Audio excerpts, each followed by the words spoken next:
Inside EPSON RC Plus from the main toolbar, click on the Vision Guide icon to open up Vision Guide. Select the white piece of paper on the left to create a new vision sequence. Go ahead and enter a name for your new sequence. Click OK. Now let's select a vision object to find our target. Our target is the center of the ring. We can do this by selecting on the new correlation object, clicking and dragging and dropping into the field of view. Let's go ahead and set our search windows to encompass the entire field of view.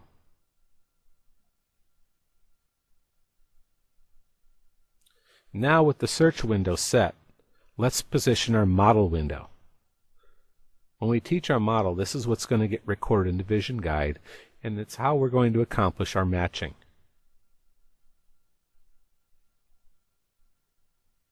We also can use the zoom feature.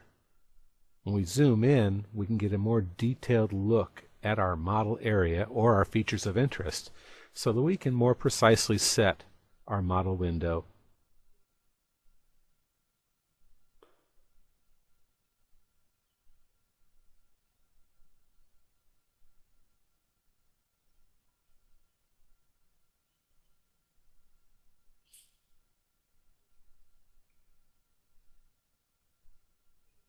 Now that we have our model window set precisely around our target, we can go ahead and teach our object.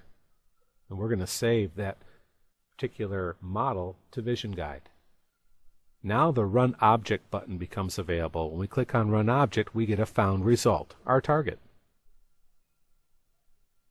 Let's go ahead and set our zoom back to fit to window. Now that we have a calibration vision sequence established, why don't we go ahead and create a new vision calibration?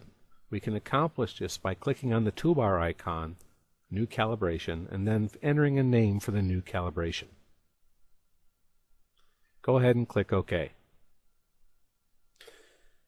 Now that we have a new calibration, let's take a look at some of the more important properties here. The camera number is extremely important. We have a one-camera system. The camera orientation, this particular one, we're going to use a mobily mounted joint 2 camera.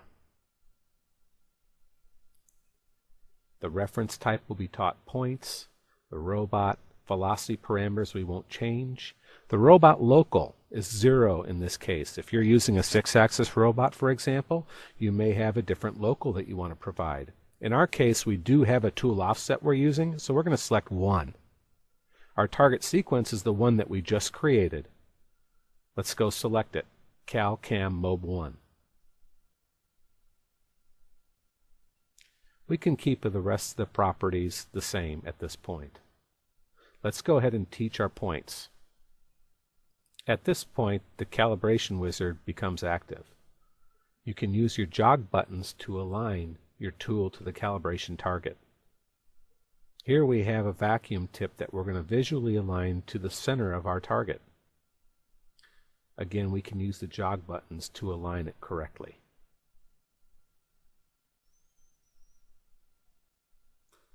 Let's go ahead then and click Teach, and notice how the wizard tells us to jog the top left camera position. But first, we need to jog Z up. Get it up out of the way so you don't hit any obstructions. Then you can jog the XY buttons appropriately to the top left camera position so that your target is displayed at the top left camera position. So let's jog over. It's coming into the display area. Jog it a little bit over to the left. And when we get there, we're going to go ahead and click Teach. Let's go ahead and jog the top center camera position now.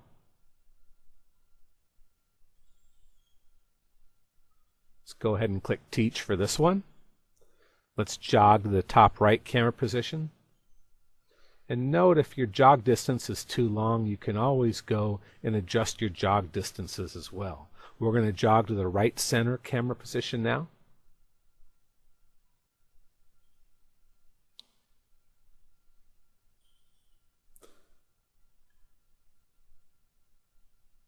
Jog to the center. And note, we're going to actually go ahead and change the jog distance now so we can get it a little more precisely in the center. Click Teach. Let's go to the left center, changing the jog distance back to 10 millimeters per click. We'll teach this one. Now we'll jog to the bottom left camera position.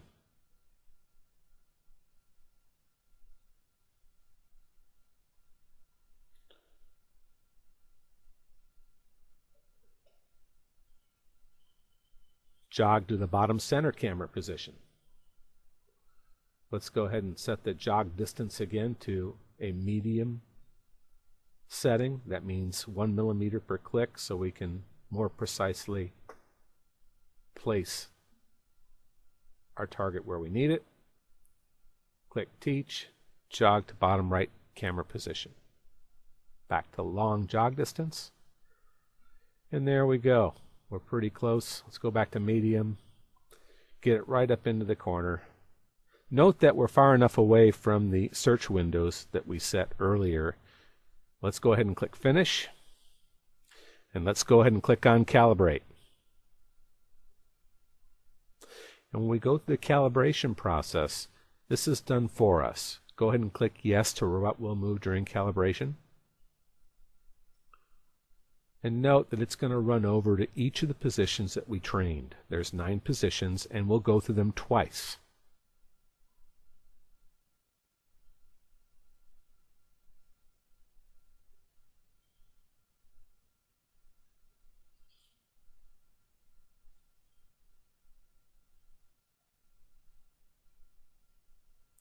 When the calibration is complete, you'll get a dialog that shows you the millimeters per pixel, the max and average error, and the amount of tilt. You have now completed a vision guide calibration.